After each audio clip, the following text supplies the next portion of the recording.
The Drekari had always believed themselves to be the pinnacle of evolution, the supreme apex predators of the known galaxy. No species had ever challenged them and survived. Their homeworld, Valkas-9, was a brutal nightmare, a world that had no mercy for the weak. The skies raged with perpetual storms of acid rain that could melt metal, the oceans churned with monstrous leviathans that swallowed warships whole, and the land was dominated by predators so relentless and bloodthirsty that even the Drekari themselves had to fight tooth and claw to reach adulthood. Their entire civilization had been forged in the crucible of survival, every member of their species shaped by the sheer brutality of their world. Those who could not endure perished, leaving only the strongest, the smartest, the deadliest. This unyielding natural selection made them the most feared warriors in the galaxy. No empire could stand against them. Their military doctrine was simple: overwhelm, conquer, and subjugate. They did not negotiate. They did not show mercy. Civilizations that opposed them were annihilated, their worlds reduced to smoldering husks, their histories erased. The Drekari took what they wanted, and no species had ever been strong enough to stop them. It was a truth so deeply ingrained in their culture that they had stopped questioning it. They were the apex. They were the ultimate predators. Then, they encountered humans. The first reports of Earth were almost laughable. The Drekari strategists studied the planet and found nothing of interest. Its gravity was standard, its climate varied but far from extreme, and its predators, though diverse, were unimpressive compared to the horrors of Valkas-9. The most dominant species, humans, were small, frail, and physically unremarkable.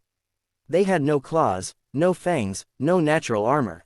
They could be injured by a simple fall, incapacitated by minor wounds that a Drekari would barely notice. By all accounts, they should have been weak. And yet, something about them was unsettling. Unlike the other species the Drekari had encountered, the humans did not seem afraid of war.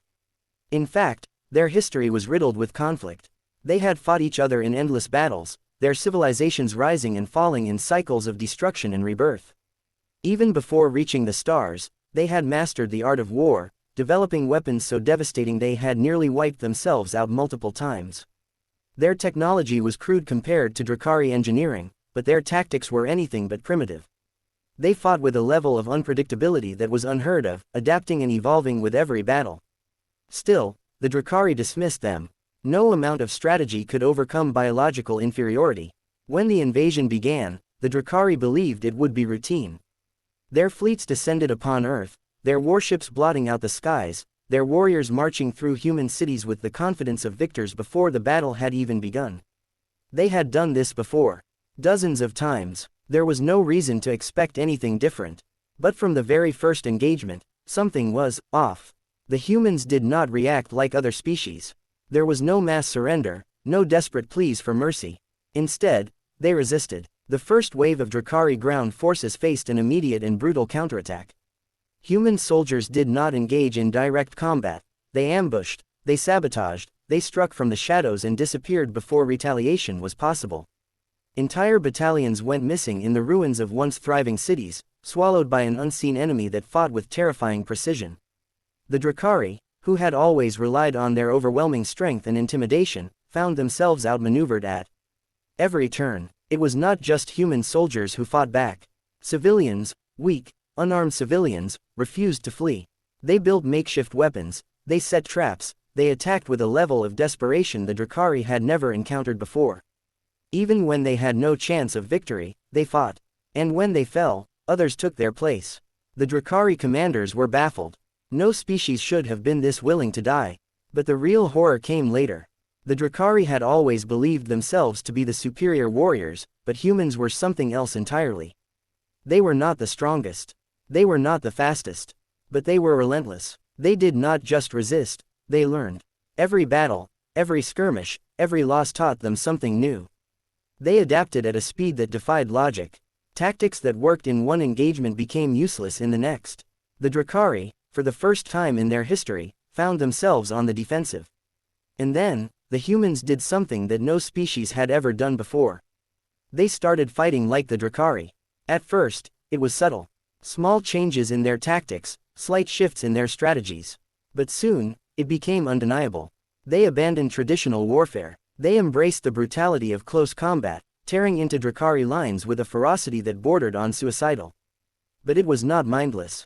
It was calculated. They used the Drekari's own methods against them, attacking supply lines, targeting officers, dismantling entire divisions through sheer persistence. They did not care about casualties.